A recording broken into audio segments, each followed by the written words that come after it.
Welcome back to Built from the Inside Out series. Today I have with me Ces Guerra from the Guerra Group real estate team. Thank you for being here today. Hi, Brianda. Thanks for having me. It's a pleasure.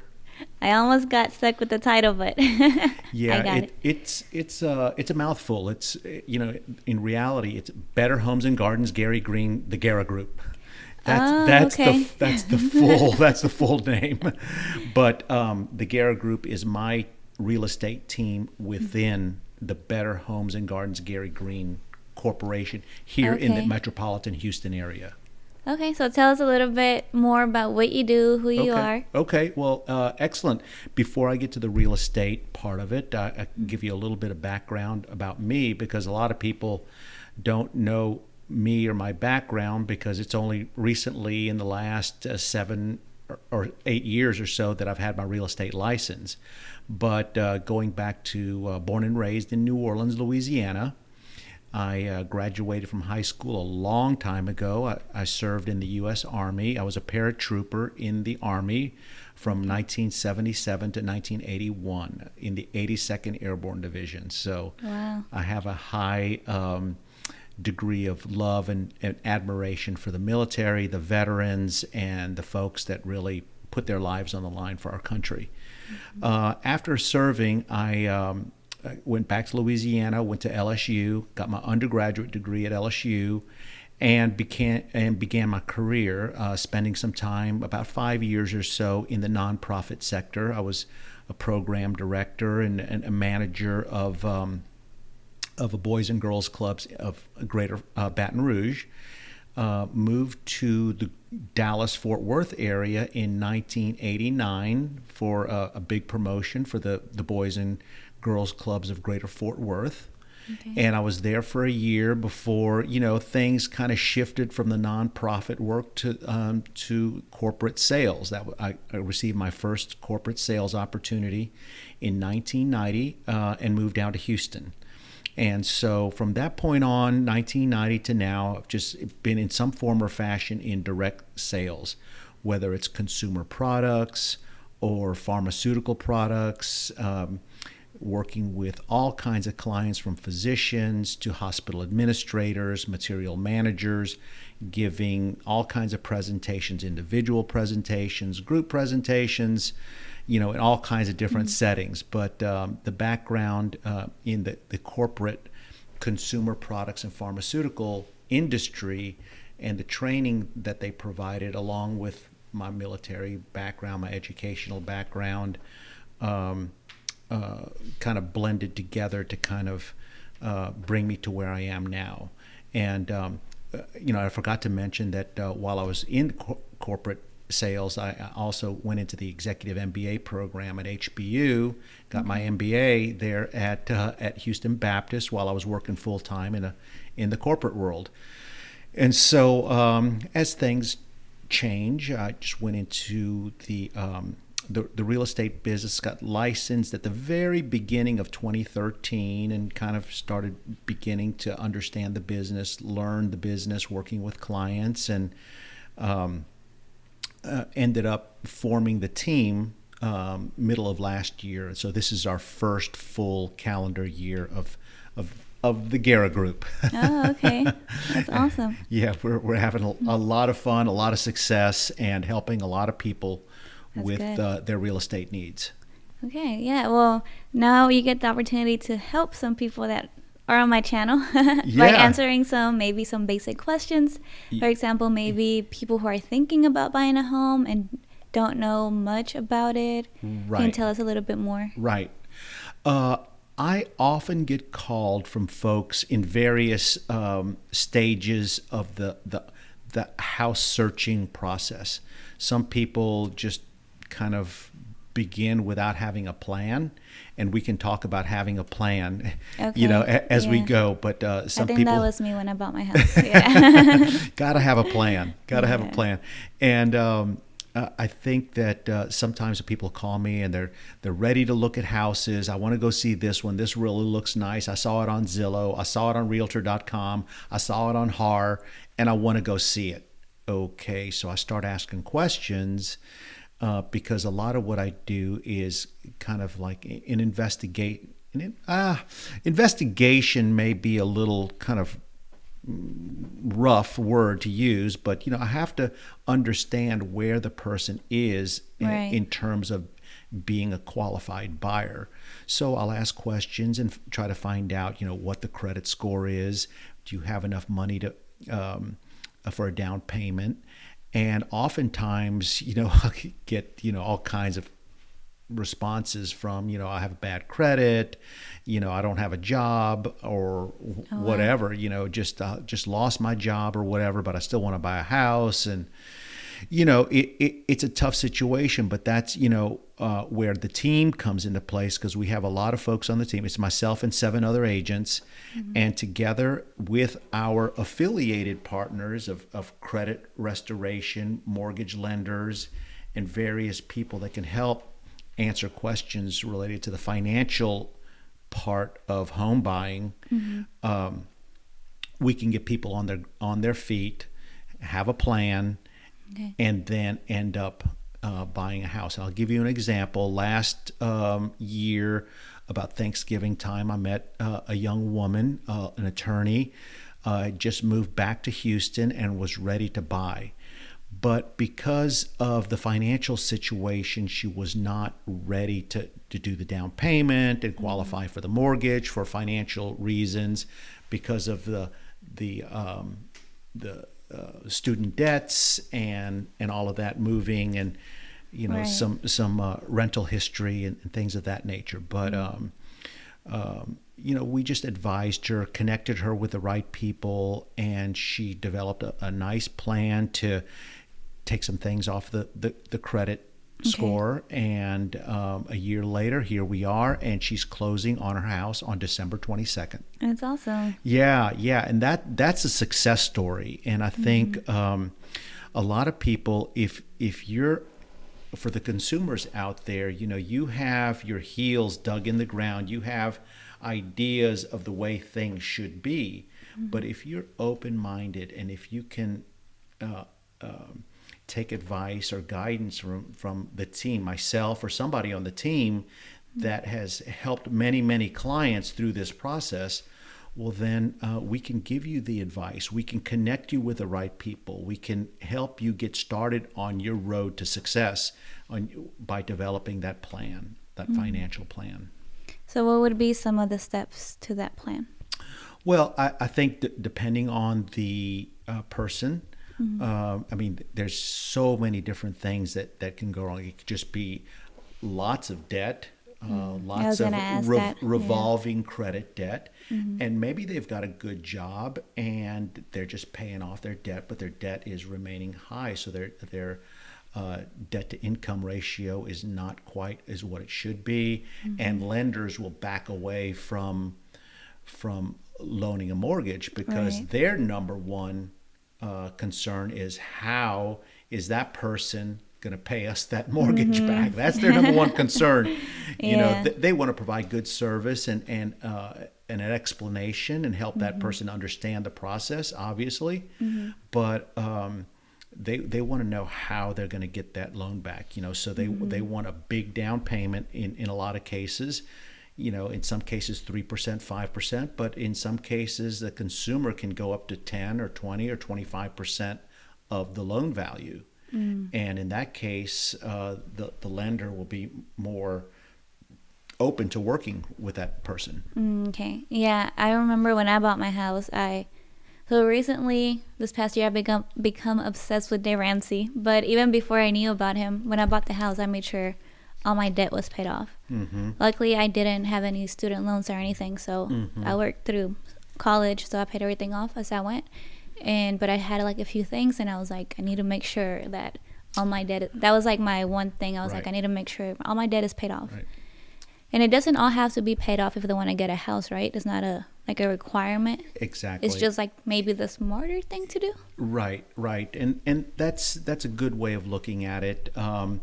A person needs to create a budget, try to find out what the income is relative to what your expenses are, what your debts are, and just try to evaluate what you have there. And that's part of the real estate agent being the person that is leading you, guiding you through the process, we're going to help you get connected with the right people, whether it's somebody that's a credit repair service, or Okay. whether it's the lender, um, or just to help you understand why you're having difficulty getting the mortgage. And everybody on the team, I've got a wonderful team of agents that are really customer service oriented, and and whatever the situation is, and everybody's situation is a little bit different. So we will customize our conversations relative To what their situation is. exactly, Right. exactly. Okay. Um, so on here I have relocations. Do you want to talk a little bit about that? Relocations, sure. Relocations come in any number of different ways. Obviously, you've got people relocating to the Houston area from other states, other countries, but also you have relocations inside of Houston where the person is downsizing because they're in retirement, they're empty nesters, they just want to reduce their tax burden.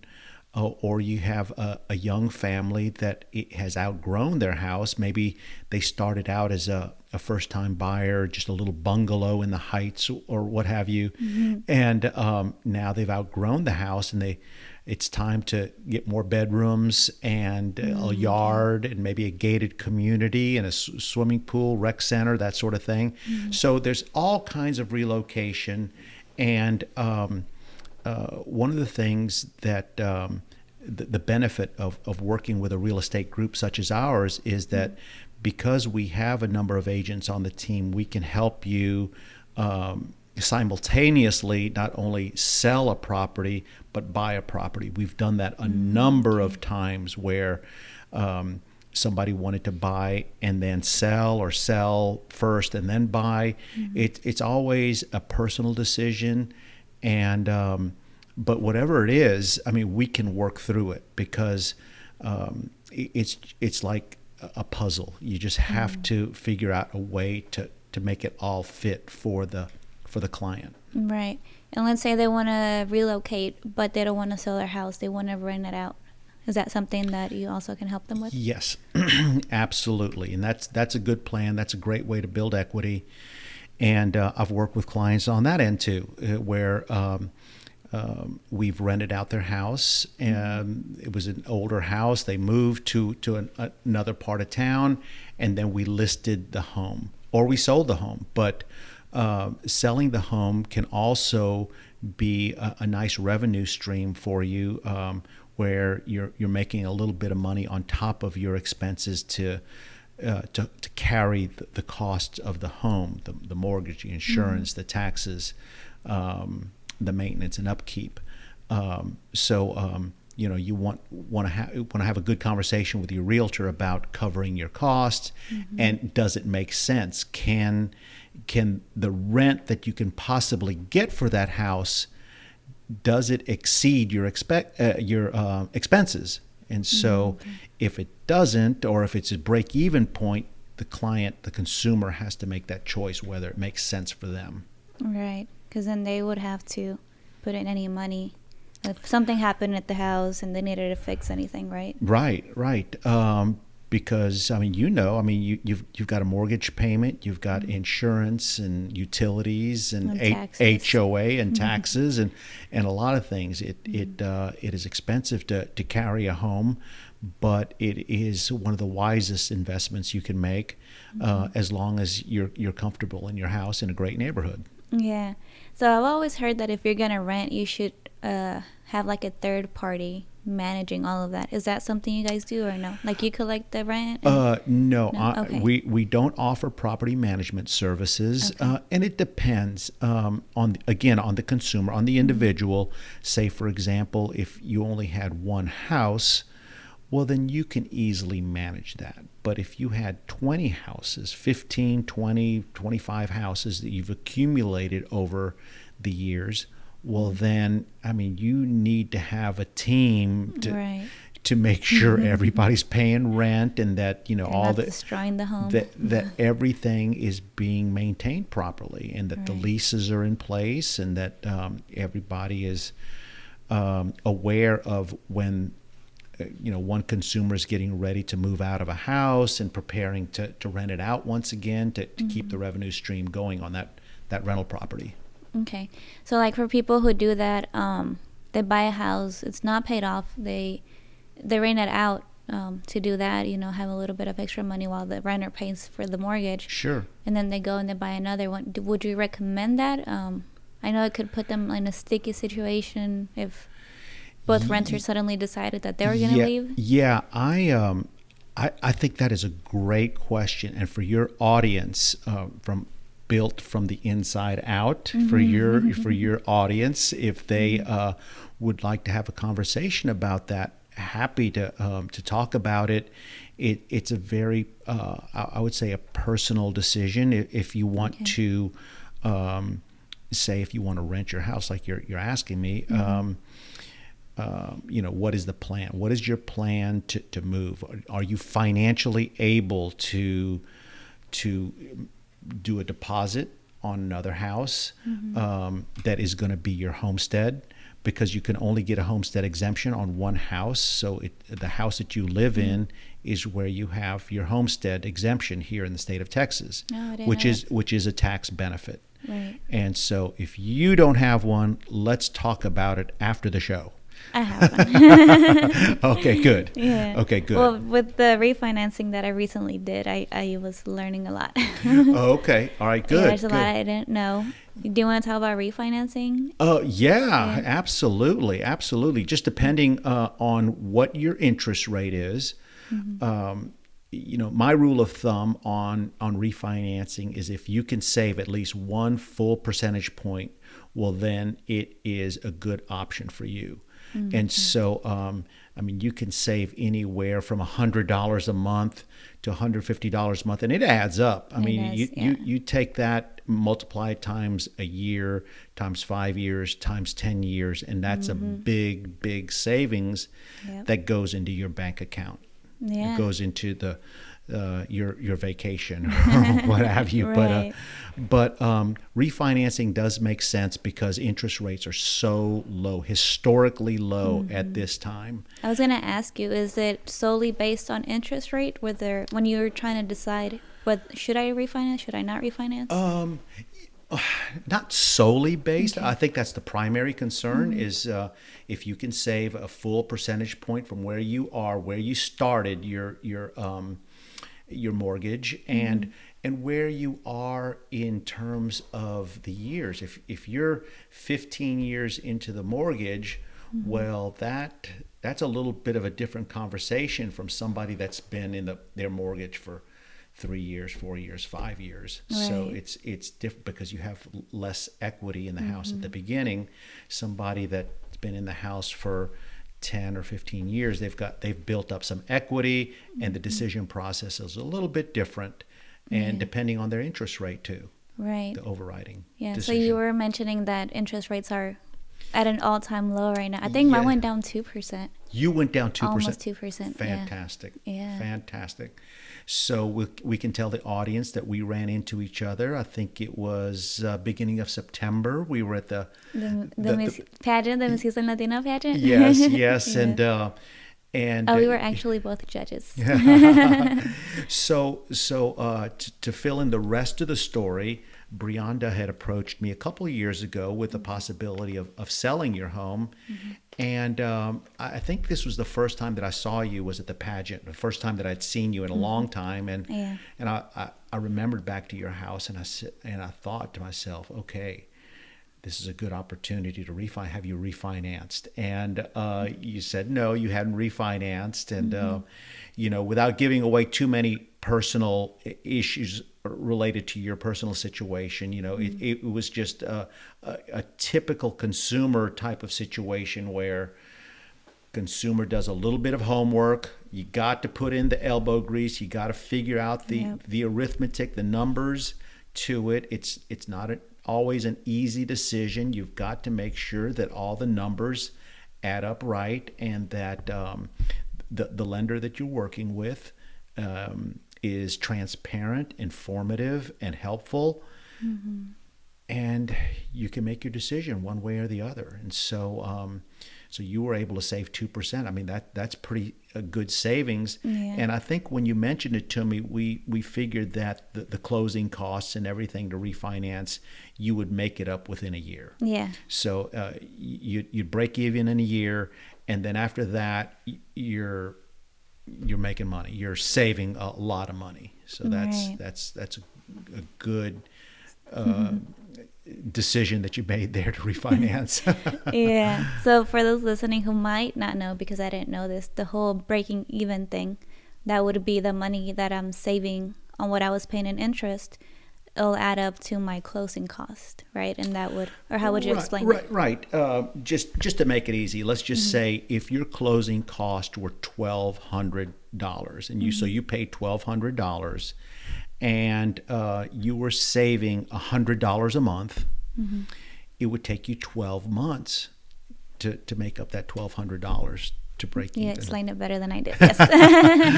And it's just an easy way to use the numbers. And so roughly, you spend $1,200, you save $100 for 12 months, and then after that, you break even, and then you're saving $100 a month that you can put in the bank, put into your children's college funds, that you can pay off debt, other things that you can do with that money.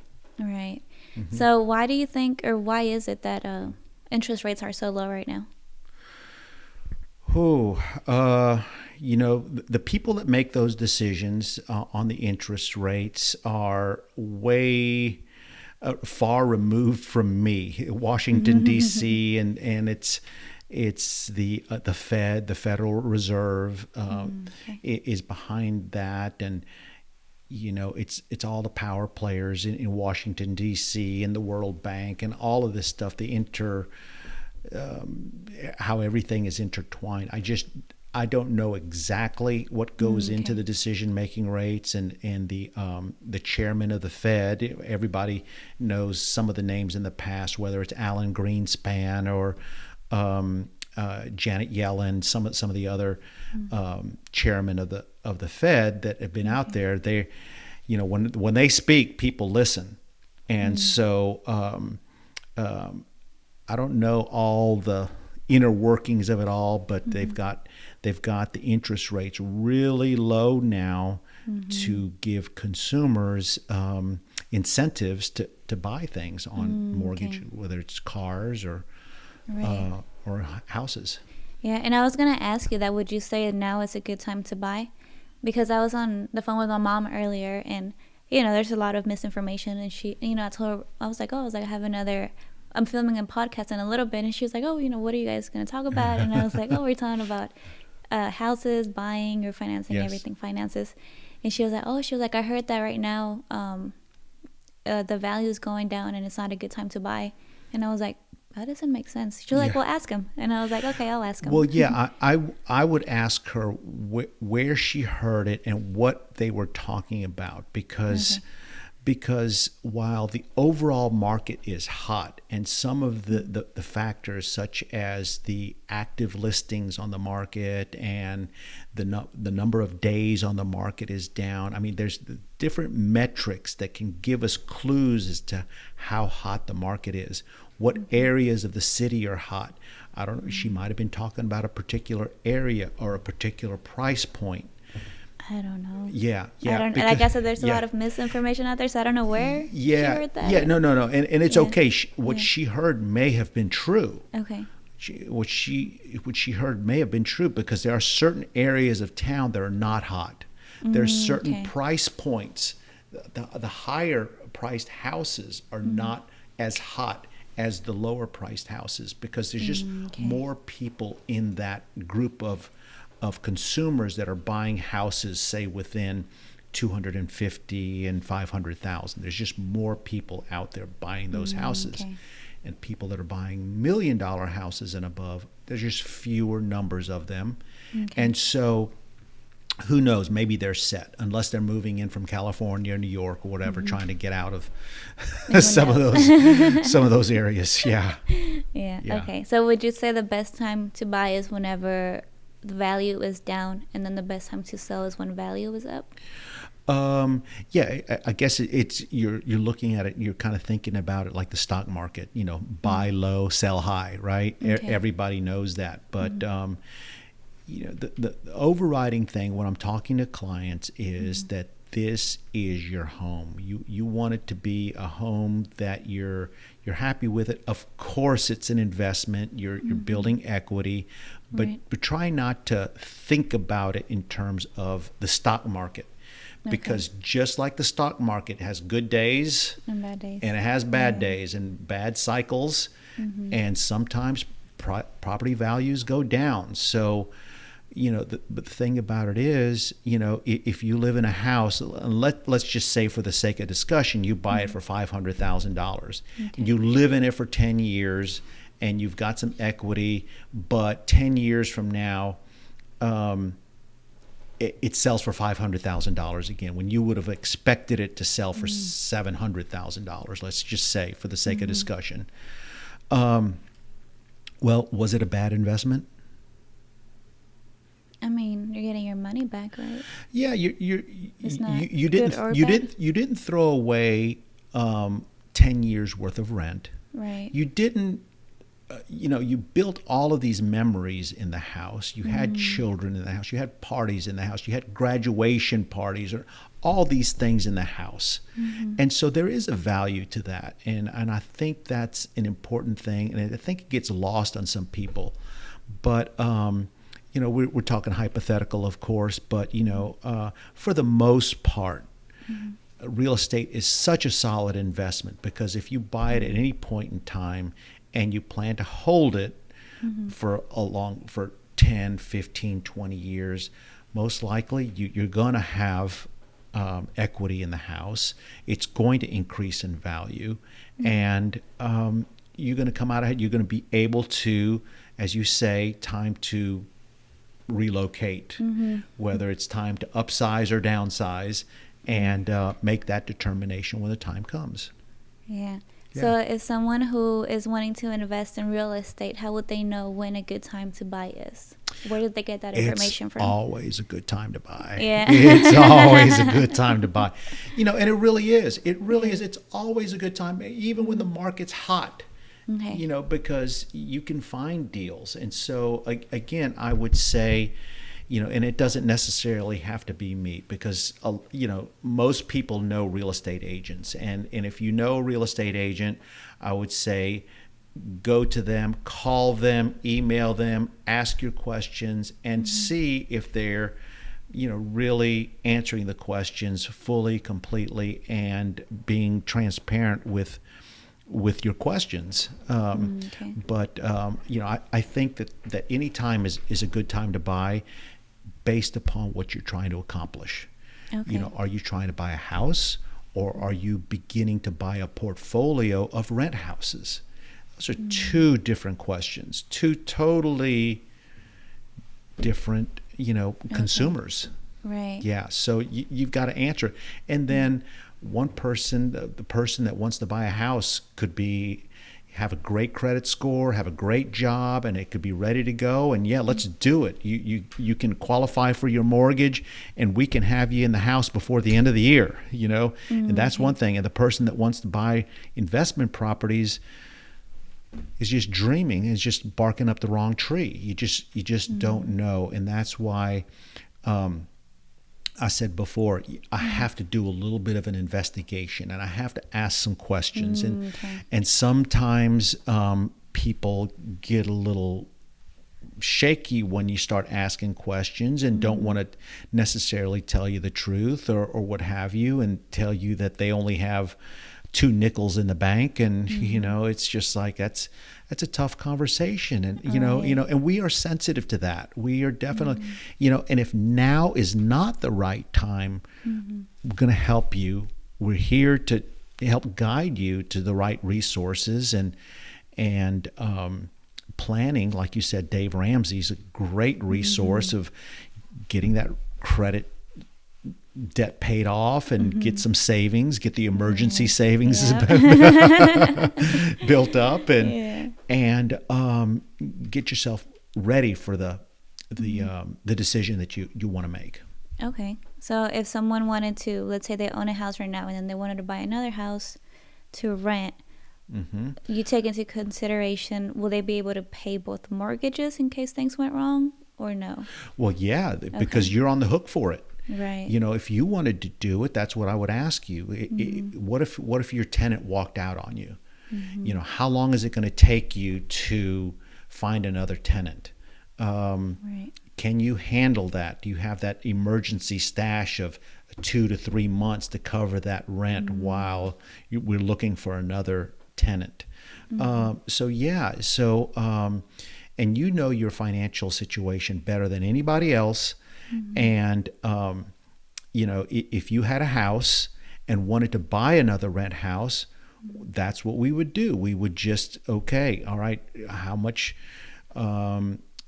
where do you want to buy? What kind of house? Do you want a condo, a townhouse, a single family home? What part of town? We can evaluate what the rents are in that area. We can evaluate how fast those houses rent for, so that when you purchased it, we would have a lease listing to go up right away. And so that as soon as you own it, we would be marketing the property to find a tenant, get somebody in there as quickly as possible to begin paying the rent. Okay. And so that you could keep your expenses low. Okay. But that's a great question, and because there are a lot of shows out there about building wealth through real estate, and so that is I don't think they ever sell it as a get rich quick program, because it isn't. Yeah. But it's one that you really need to go into very cautiously and carefully. Right. Yeah. You don't want to end up in a sticky situation. Right. Yeah. Well, it's always possible, but we try to protect our clients as best as possible. That's good. And then earlier you mentioned downsizing and upsizing. So when would be a good time to do that? Yeah, I've personally, my wife and I have downsized in the last 4 years, and it was the right time for us. And so, for some people, I had some clients a year ago that were living in the Memorial area, and it was time to downsize. They were going into assisted living, and it was a very traumatic situation for them. They were in their, I want to say they were in their lower 80s. And at that point in time, I think emotionally it was very difficult. Financially, I think it was a piece of cake. They had all the money and everything buttoned down properly to downsize, to sell the house. It was $1 million house. But emotionally, that was tough. All the memories. The memories and just kind of the recognition of leaving the house, going to assisted living. But that's just one story. Yeah. Like for us, for Laura and myself, we're youthful 60-year-olds. And I like that. we just wanted to do it for different reasons, because the house that we were in, we were empty nesters, and it was a huge house, and so we downsized to something that's really, really manageable, saved us lots of tax money, insurance, maintenance, all kinds of savings. But again, there was an emotional component to that. It was just very difficult packing and throwing things away, and those are things that people don't often think about. The emotional aspect of this can really be difficult. And as a real estate team, and the ladies on my team, I really work hard with them to really be conscientious of that, be sensitive to people's emotions and what people think value. Don't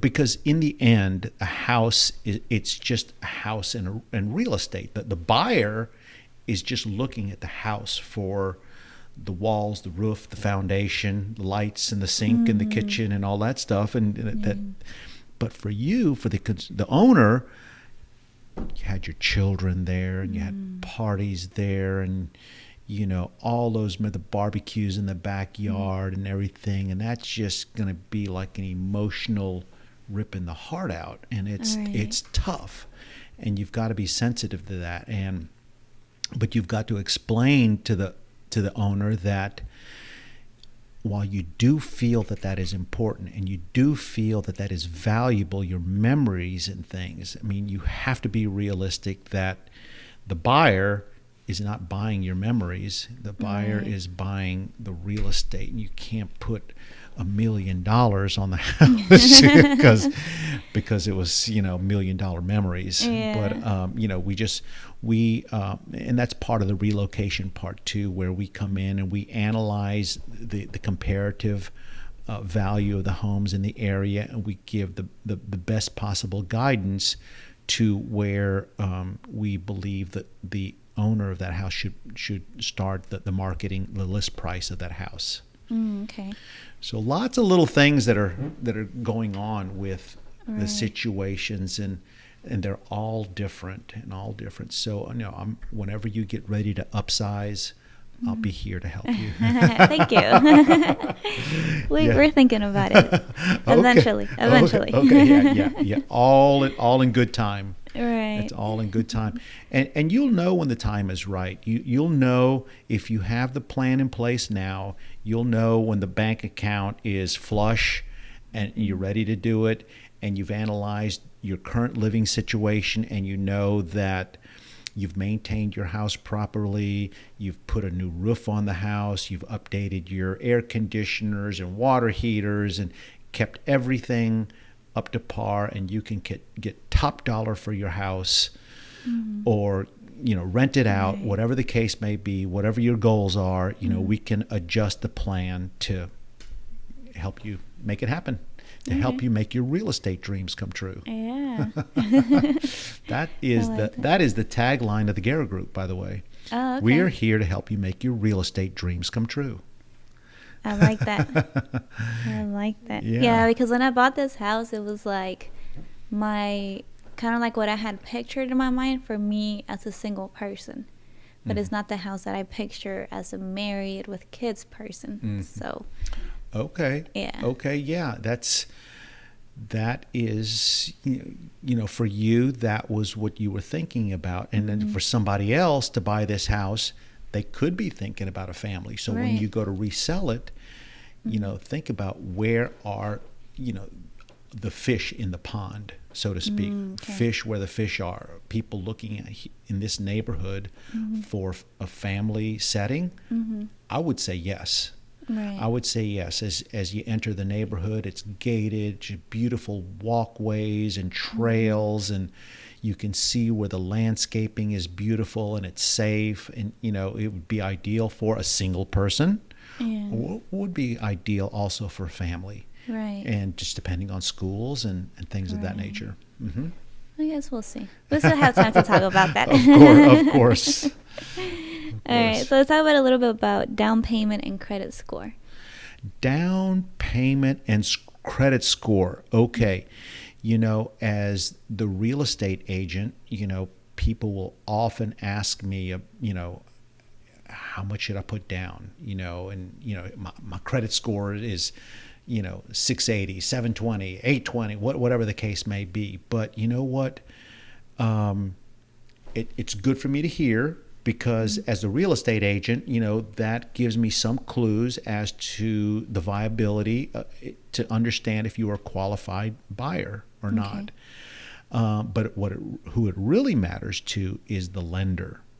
And what I always talk about when I'm talking to my clients, and I'll say, I'm the most important person in this deal. Of course, I'm joking and I have a little sense of humor, but the lender is the second most important person in the deal. And that's so true, because the lender, again, you want to have good communication. You want to make sure when you call, that they pick up the phone or answer the call, text messages, emails, and that you have a good working relationship with your lender, that they explain everything. What are your options for the down payment? You need to put down 3% or 5%, or your situation, you've got a flush bank account. Oh, you could do 10%, 20%, 25% of the loan value. Those are things that you discuss with your lender. Okay. And being in the business now for 8 years, established relationships with lots of quality professional lenders out there. One of the things about Houston and working in the Houston market is that I have met so many professional lenders that are so good and that have helped clients out, 100%, 5-star ratings and things. And so that's another thing that I like to say about the Guerra Group myself is I'm not always the source of the information about the down payment, the credit score, and all that stuff, Right. but I am the source of the source. So I can get you to the right person. Okay, right. I am the source of the source.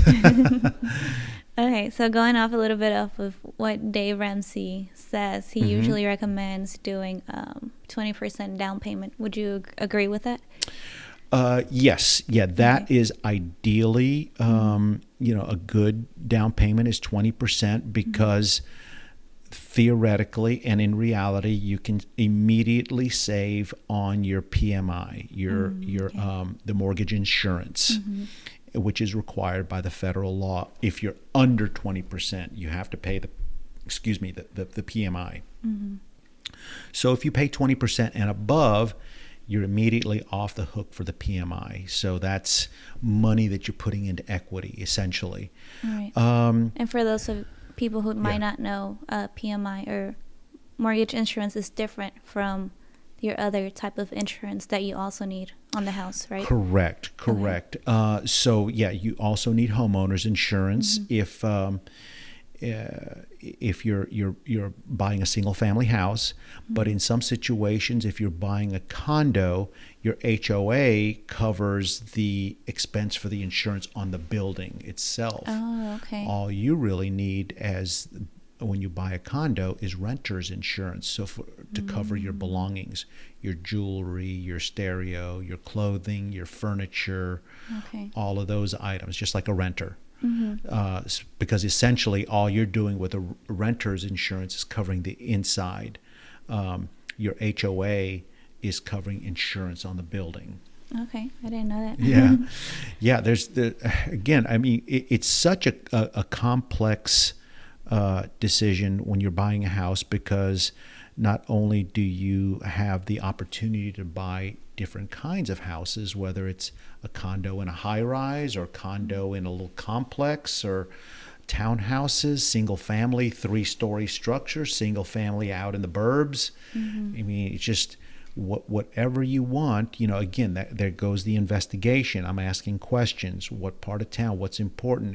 Are you commuting to work? Where do you want to be? Wife goes one direction, husband goes in another direction. Do you want to be in the middle, or just whatever, and how do we do that? And that's part of the investigation part of it, where we determine your needs.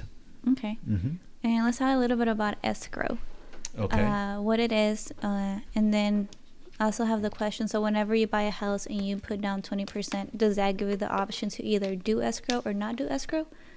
Or it's not always a 20%?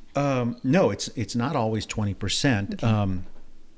And so what I think you're talking about, I'm not completely sure I know what you're talking about, but escrow being where money is held in escrow to pay off your taxes and your HOA and that part. Is that right? Yeah, okay, yeah. In some cases, you don't have to escrow your insurance. You can pay your insurance bill separately once a Oh, year, okay. or you could pay your taxes once a year when the tax Okay. bill comes. So that's an option you have regardless of how much you have paid off the house?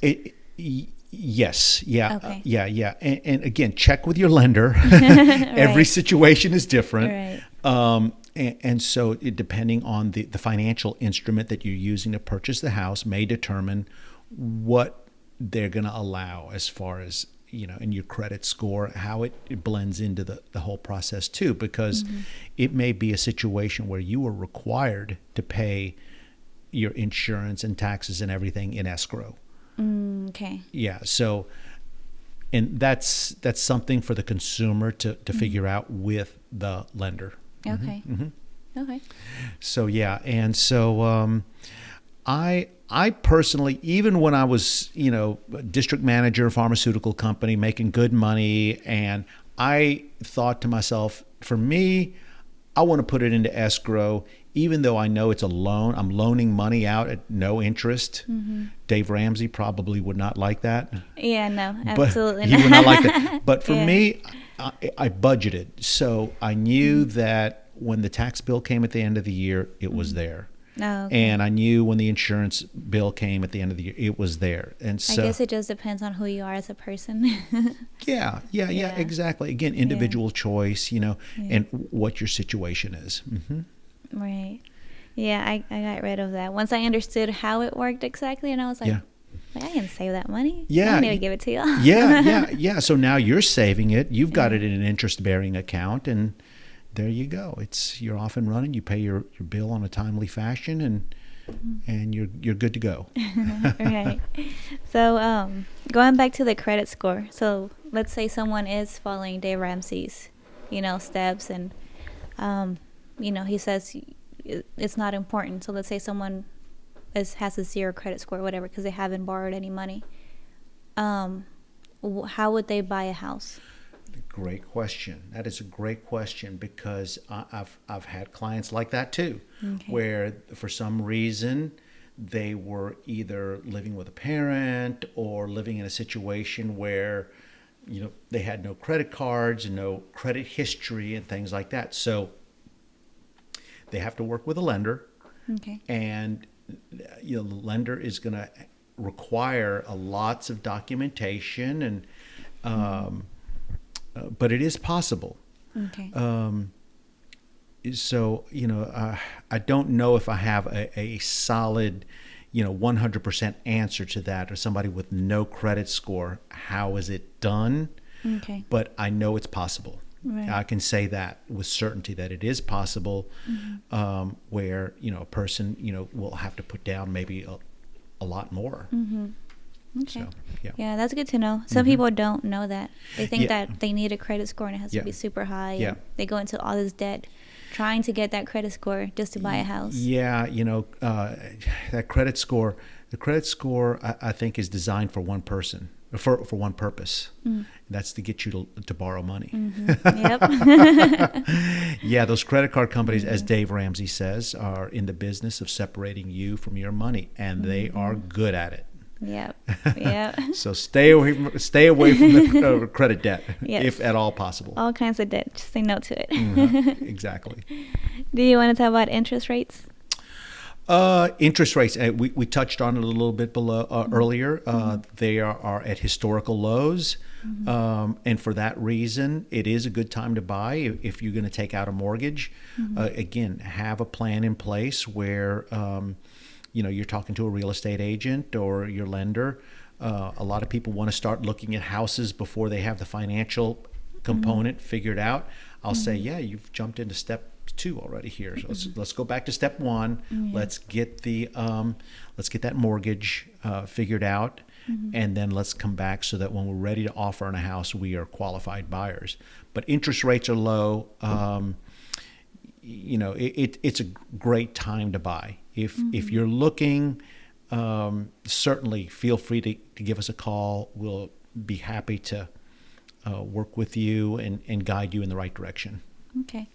And how can they reach you? You can always call me directly at 713-298-8255.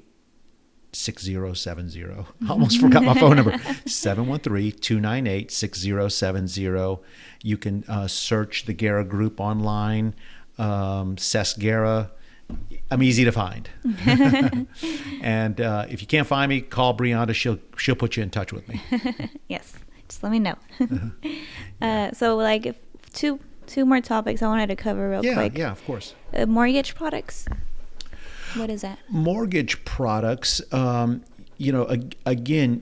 you're going outside of my area of expertise. It's one thing that I am comfortable admitting, that I'm not a lender, and that I don't know all of the different products that they're out there. And so that's why one of the important parts of working with a good real estate agent is to get those connections to good lenders. And the lenders can really figure out what the best product is for you, whether it's a 10-year, a 15-year, a 30-year mortgage. Is it a fixed rate? Is it an adjustable rate? I will tell you that when we did our relocation, our downsizing, that we used an adjustable rate mortgage. I never, ever thought I would use an adjustable rate mortgage. But for this particular purpose, it worked for us. And the strategy behind that was that we had a down payment on the adjustable rate mortgage. We got a super low interest rate, and we got a super low monthly payment.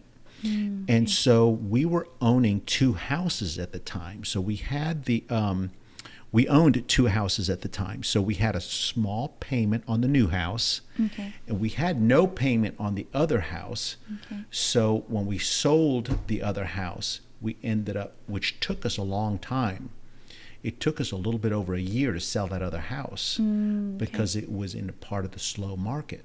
So when we did sell it, then we went back to the adjustable rate mortgage and we paid it off. Oh, that's awesome. Congratulations. Yeah. So an adjustable rate mortgage is one of those instruments that can be a little bit risky, but essentially it gave us 3 years to sell our other house because at that 3-year rate was so low.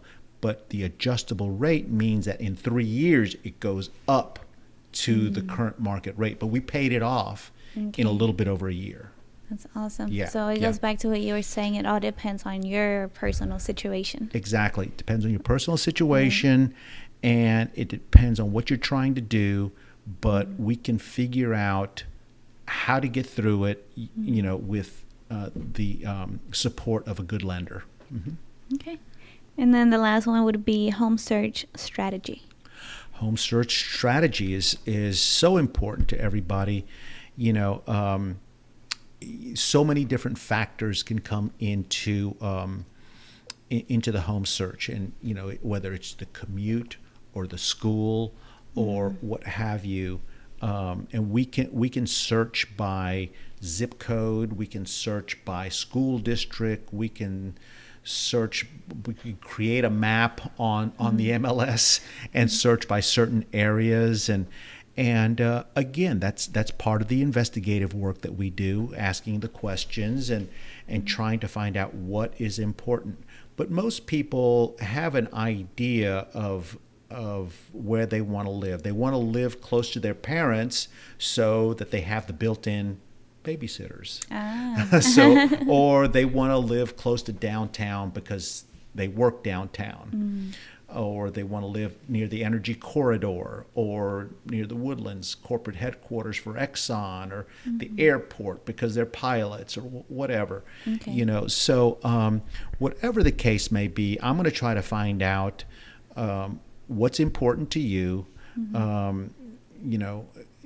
as far as your commute, school, just various factors, and then we'll create the search that'll end up finding you the property that you want. That's going to fit your needs best. Right.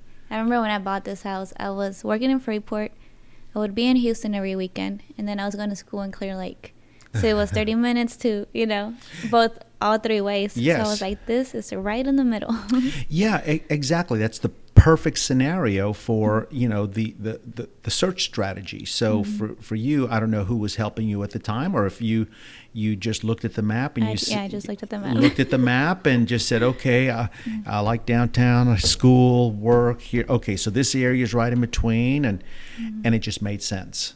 Yeah. And so you know. That's what we're going to do and help you find the house that best suits your needs. That's awesome. Do you have anything else you would like to share? Well, yeah. Thanks for being here. I really appreciate the opportunity to share information about the real estate market here in Houston. Just to share with your audience that we're part of the #1 real estate broker in Houston. Better Homes and Gardens, Gary Green, is #1 just for about 10 years running now. We really have lots of great tools, lots of great products that we can help clients not only listing their houses, but to find a house as well. You know, in this market, when we talk about is it a good time to buy, it is, because it's a hot market, but for sellers too, it's a hot market. I mean, if you're thinking about selling your house, now is a good time to sell it.